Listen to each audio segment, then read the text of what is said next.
ಚಿಕ್ಕಮಗಳೂರಿಂದ ಕಳಸ ಕಡೆ ಟ್ರಾವೆಲ್ ಮಾಡ್ತಾ ಇದ್ರೆ ಬ್ರೇಕ್ಫಾಸ್ಟ್ ಲಂಚ್ ಅಥವಾ ಡಿನ್ನರ್ ಗೆ ಒಂದು ಬೆಸ್ಟ್ ಸ್ಪಾಟ್ ಹುಡುಕ್ತಾ ಇದ್ರೆ ಈ ಜಾಗನ ಮಿಸ್ ಮಾಡ್ಕೋಬೇಡಿ. ಕಂದೆ ಕೆಫೆ ಅಂಡ್ ಕಿಚನ್. ನಮಗೂ ಕೂಡ ಟ್ರಾವೆಲ್ ಮಾಡ್ತಾ ಇದ್ದಂಗೆ ಹೊಟ್ಟೆ ಹಸ್ದಿತ್ತು, ಹಾಗಾಗಿ ಇಲ್ಲಿ ಸ್ಟಾಪ್ ಹಾಕಿದ್ವಿ. ನಾವು ಮಿಲ್ಸ್ ಮತ್ತು ಪನ್ನೀರ್ ಚಿಲ್ಲಿ ಆರ್ಡರ್ ಮಾಡಿದ್ವಿ. ನಿಜ ಹೇಳ್ಬೇಕಂದ್ರೆ ಊಟದ ಟೇಸ್ಟ್ ಅಂತೂ ಸೂಪರ್ ಆಗಿತ್ತು. ಪನ್ನೀರ್ ಚಿಲ್ಲಿ ಬಾಯ್ಲ್ ಇಡ್ತಾ ಇದ್ದಂಗೆ ಅದರ ಫ್ಲೇವರ್ ಮತ್ತು ಸ್ಪೈಸಿ ಟೇಸ್ಟ್ ಸಖತ್ ಕಿಕ್ ಕೊಡ್ತಾ ಇತ್ತು. ನಾವು ಆರ್ಡರ್ ಮಾಡಿದ ಎಲ್ಲಾ ಐಟಮ್ ಕೂಡ ಫ್ರೆಶ್ ಆಗಿ ರುಚಿಯಾಗಿ ಸರ್ವ್ ಮಾಡಿದ್ರು. ಊಟ ಆದ್ಮೇಲೆ ಈ ಮಳೆಗಾಲದ ವೆದರ್ ಗೆ ಒಂದು ಬಿಸಿ ಬಿಸಿ ಟೀ ಕೂಡ ಟ್ರೈ ಮಾಡಿದ್ವಿ. ಆ ಟೀ ಅಂತೂ ಟ್ರಿಪ್ ಗೆ ಪರ್ಫೆಕ್ಟ್ ಫಿನಿಶ್ ಕೊಟ್ಟಿತ್ತು.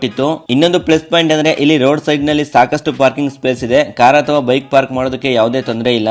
ಅಷ್ಟೇ ಅಲ್ಲ, ನೀವು ಇಲ್ಲಿ ಸ್ಟೇ ಕೂಡ ಮಾಡಬಹುದು. ರಾತ್ರಿ ತುಂಬಾ ಲೇಟ್ ಆಯ್ತು ಅಂತಂದ್ರೆ ಅಥವಾ ಪ್ರಯಾಣದ ಮಧ್ಯೆ ರೆಸ್ಟ್ ಬೇಕು ಅಂದ್ರೆ ಇದು ಒಳ್ಳೆ ಆಪ್ಷನ್ ಆಗಬಹುದು. ರೂಮ್ಸ್ ಮತ್ತು ವಾಶ್ರೂಮ್ ಕೂಡ ಚೆನ್ನಾಗಿ ಮೇಂಟೈನ್ ಮಾಡಿದ್ದಾರೆ. ನಮ್ಮ ಎಕ್ಸ್ಪೀರಿಯನ್ಸ್ ಪ್ರಕಾರ ಇಲ್ಲಿ ಸಿಗುವ ಫುಡ್ ಗೆ ಕೊಡುವ ಕಾಸು ಸಂಪೂರ್ಣ ವರ್ತ್ ಅನಿಸ್ತು. ಹಾಗಾಗಿ ನೀವು ಚಿಕ್ಕಮಗಳೂರು ಕಳಸ ರೂಟ್ ನಲ್ಲಿ ಟ್ರಾವೆಲ್ ಮಾಡ್ತಾ ಇದ್ರೆ ಒಮ್ಮೆ ಕಂದೆ ಕೆಫೆ ಅಂಡ್ ಕಿಚನ್ ಗೆ ವಿಸಿಟ್ ಮಾಡಿ, ಫುಡ್ ಟೇಸ್ಟ್ ಮಾಡಿ ಮತ್ತು ಬೇಕಾದ್ರೆ ಸ್ಟೇ ಕೂಡ ಮಾಡಿ. ಇಂತಹ ಇನ್ನಷ್ಟು ಟ್ರಾವೆಲ್ ಅಂಡ್ ಫುಡ್ ರೆಕಮೆಂಡೇಶನ್ ಗಳಿಗೆ ನಮ್ಮ ಪೇಜ್ ಅನ್ನ ಫಾಲೋ ಮಾಡಿ. ಈ ರೀಲ್ ಇಷ್ಟ ಆದ್ರೆ ಲೈಕ್ ಮಾಡಿ, ಶೇರ್ ಮಾಡೋದನ್ನ ಮರಿಬೇಡಿ. ಸಿಗೋಣ ನೆಕ್ಸ್ಟ್ ವಿಡಿಯೋದಲ್ಲಿ. ಧನ್ಯವಾದ.